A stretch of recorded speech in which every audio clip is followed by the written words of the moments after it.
At Carl's Jr., we're pioneers of the great American burger. We're about quality, value, and taking a stand for your hard-earned dollar. That's why we made the $2.49 jalapeno double cheeseburger. It's the best burger for the price you ever had, with 2 charbroiled beef patties, jalapenos, and pepper jack cheese. Because if you don't stand for something, that means you're sitting, and that's just lazy. The $2.49 jalapeno double cheeseburger, the best $2.49 burger you ever had. Only at Carl's Jr. Price and participation may vary. Tax not included for a limited time only.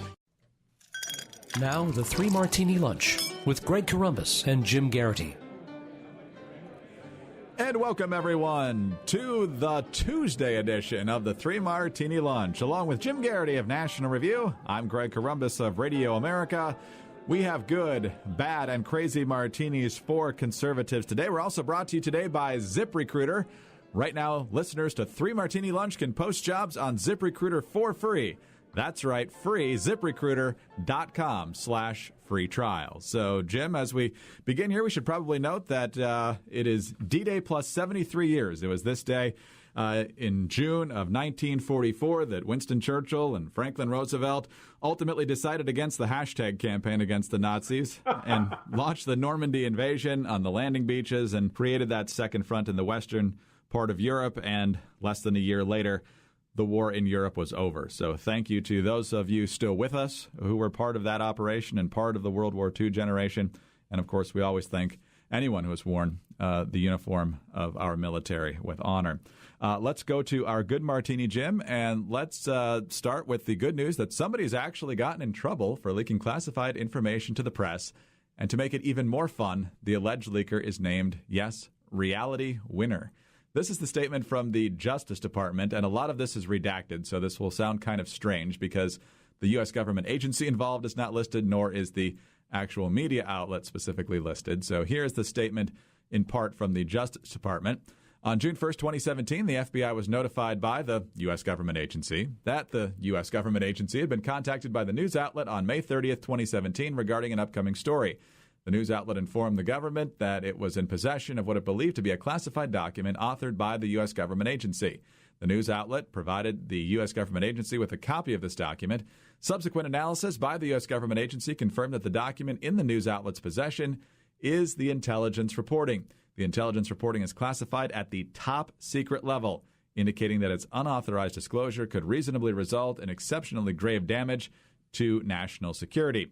Later on, they did an investigation at this U.S. government agency, determined that 6 individuals printed out this report. Only one of them, though, had contact with a news outlet, and that was Reality Winner.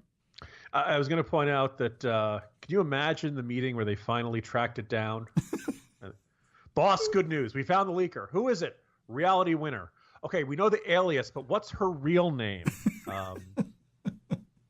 Fascinating little detail I'm seeing here. So apparently, most new printers print nearly invisible yellow dots that can be used to track down when and where they were printed. And of course, the NSA logs all of the printing jobs on their printers. So they were able to use this to match up who printed the document, Reality Winner. So here's the first thing. If you're going to leak something to the media, probably, printing it out at work is probably going to be a trouble. Like maybe you want to photocopy it. Maybe you want to retype it yourself. Maybe you want to do something to cover your tracks a little bit better. Because one, I mean, if you ignore this, you're just not dealing with you're just not living in what's the word I'm looking for here? Actuality, I suppose. And look, and you'll end up getting arrested, and then you're not a successful person. You're not a reality winner. I mean, I just want to point out, Greg, you know that at some point in the Bond films, they considered naming one of the Bond girls Reality Winner and said, no, nobody's going to buy that. We meet again, Reality Winner. But your idea of victory is only fantasy. You knew this is how we were going to address this. Yes, first of all, thank goodness. Look, whatever you think of government whistleblowing, and this was not an abuse of power. And, at some point, there are proper channels to go through these sorts of exposures. And in the post-Edward Snowden era, it just feels, we can't have our policy on secrecy and classified information up to the individual conscience of every single person who walks through the door at NSA. And oh, by the way, I understand this woman was a translator. NSA, what are you doing? Giving her access to everything. I understand that Snowden was there for a couple of weeks when he was given keys to the kingdom. Just how much access do these people need? I can't figure out what Jonah Goldberg is working on half the time, and yet somehow the NSA. Oh, can I get the nuclear launch codes? Okay, yeah, here's the password. Piece of cake. What is it on a yellow Post-it note next to the computer? I don't know. Anyway, so it is good to see finally somebody's getting prosecuted for a leak. Yes, I know as a reporter I'm supposed to always be cheering for leaks, but look, some of these leaks end up doing damage. When we had that information about the Manchester attack that ended up in the press and really irked the UK, look, if you got to wait 48 hours or 72 hours or some amount of time to show me pictures of the bomb or something like that, yeah, there's compelling public interest in this. But you know what?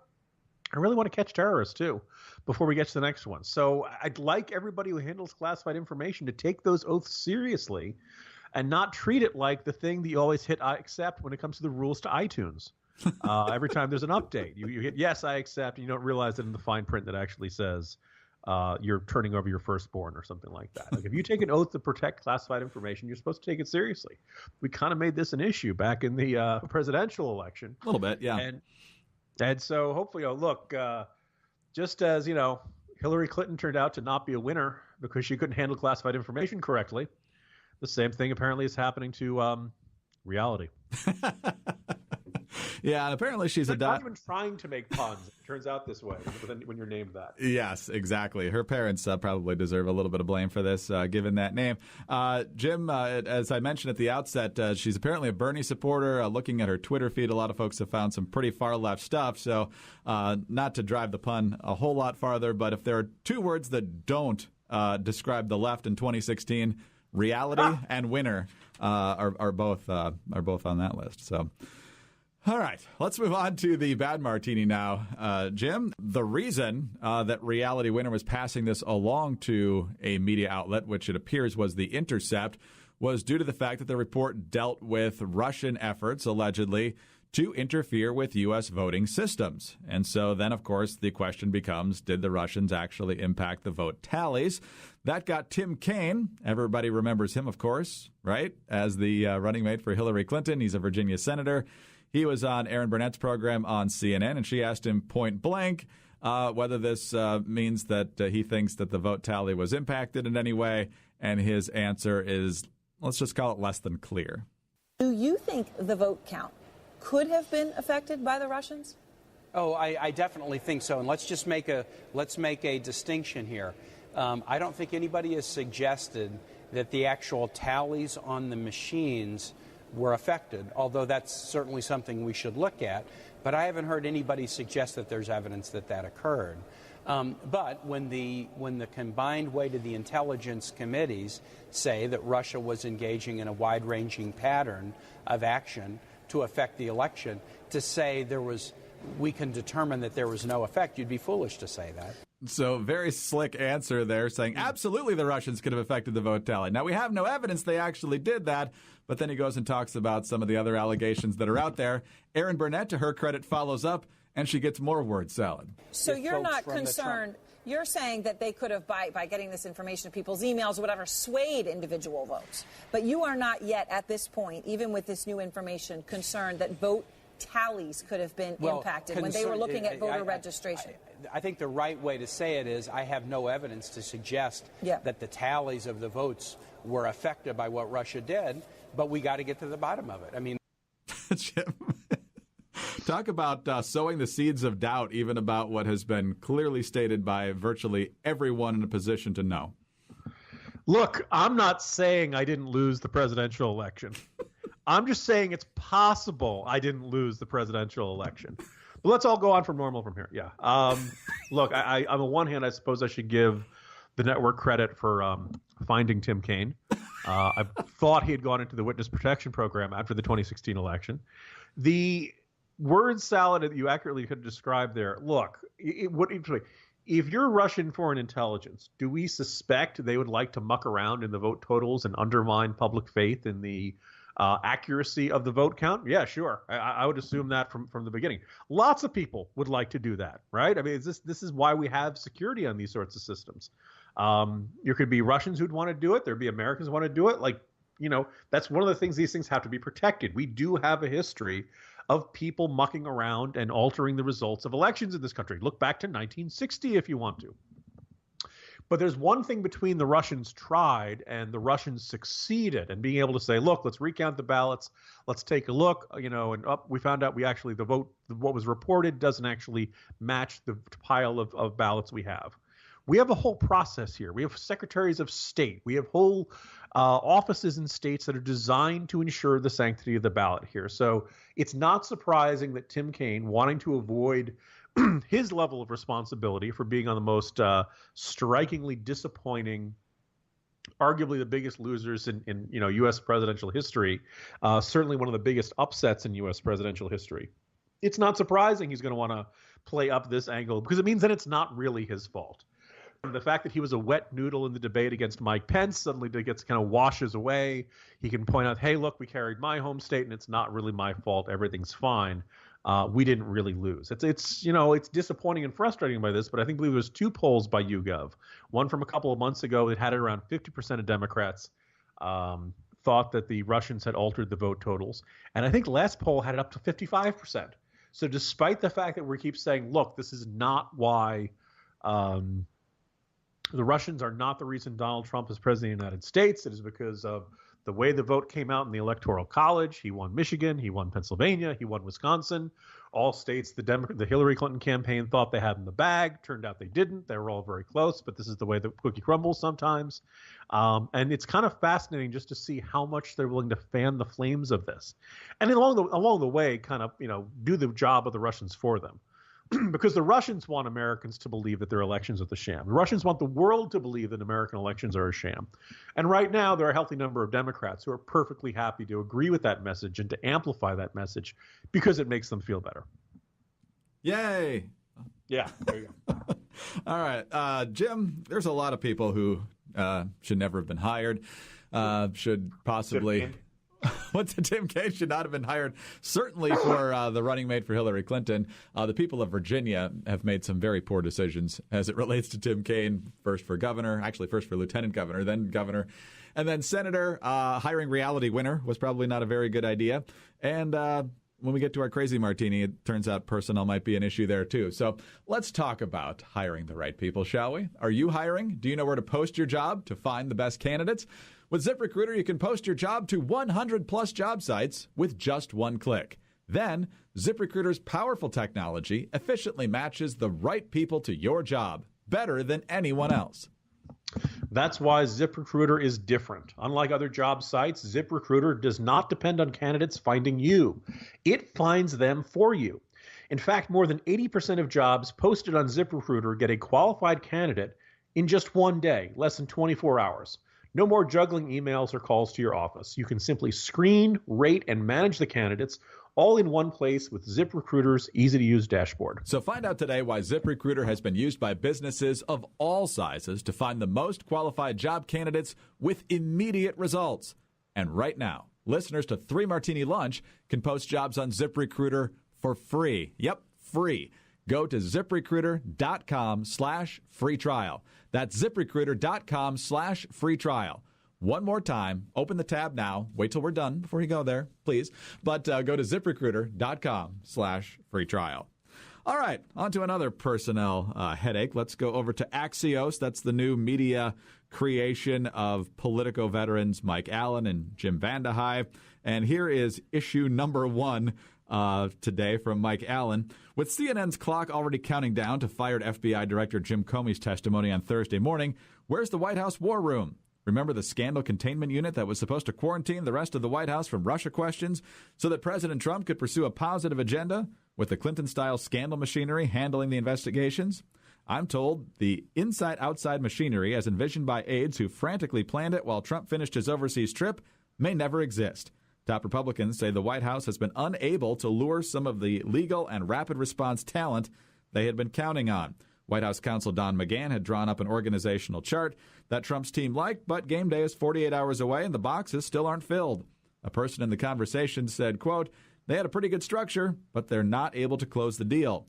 Reasons include some power lawyers' reluctance to work with or for lead Trump lawyer Mark Kasowitz, resistance by Kasowitz to more cooks in his kitchen, and lack of confidence that Trump would stick to advice. Some prospects worry about possible personal legal bills and are skeptical that Trump can ultimately right the ship. And it says also there's some top GOP operatives worried that Trump is in a very tenuous position politically and otherwise. So, Jim, we'll see what Comey has to say. The networks are certainly treating this like it's the Watergate hearings, and we'll see ultimately what comes out of this. Comey's own testimony, I think, boxes him into a large extent from previous appearances. But what do you make of the White House war room not doing much warring? You know, they need to call, Greg. ZipRecruiter. just gave you the ad. They can help you find anybody. Look, we talked yesterday about Trump's tweets, and there were these series of response tweets from George Conway, who at one point had been in talks to work in the Solicitor General's office, and obviously he's the husband of Kellyanne Conway after she had said, "Don't pay too much attention to Trump's tweets."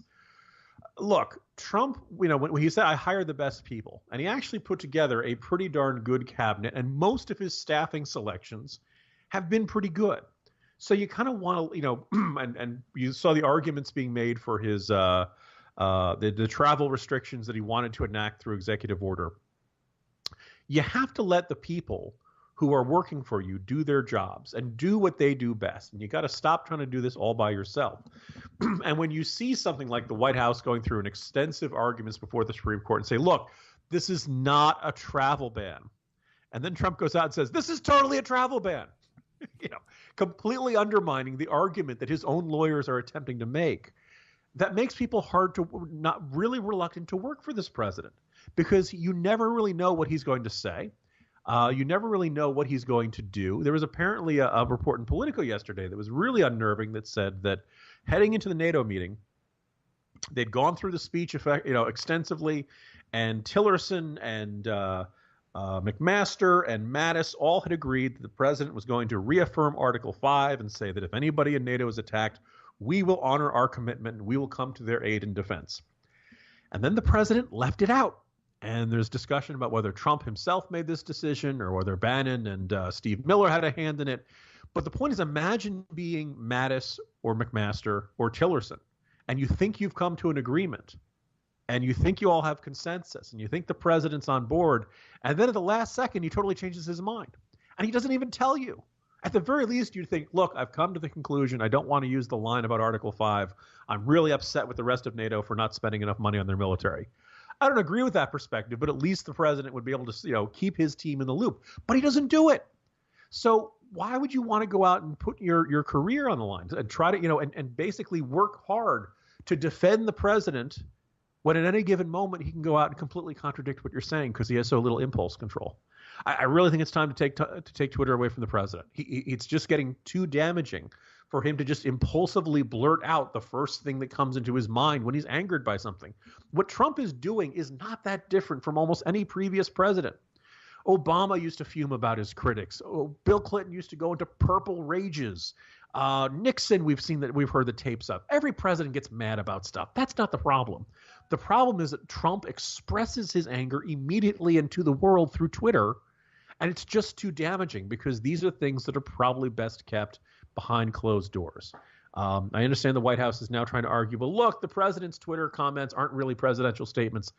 Look, when you're the president of the United States and you type something out on Twitter and you hit send or you hit tweet, it is a presidential statement, and they got to work around this. And I think, it's going to get worse before it gets better until they're able to institute some sort of structure, some sort of effort where the people who are professional communicators are attempting to defend the president instead of him flying off the handle and tweeting out the first thing that pops into his mind. It's been a really encouraging day here on the Three Martini Lunch. We started with Reality Winner, then we got to Tim Kaine.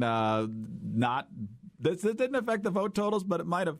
And then this nonsense. So, Jim, well, if it'll make you feel any better, Greg, as my former colleague Mark Hemingway observed, it may just be that reality has a liberal bias. Oh, this is the gift that keeps on giving, though. You could not have asked for a better name for this scandal. Jim, talk to you tomorrow.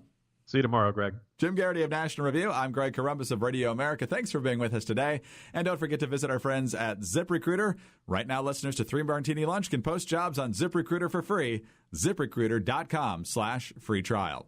Join us again on Wednesday for the next 3 Martini Lunch.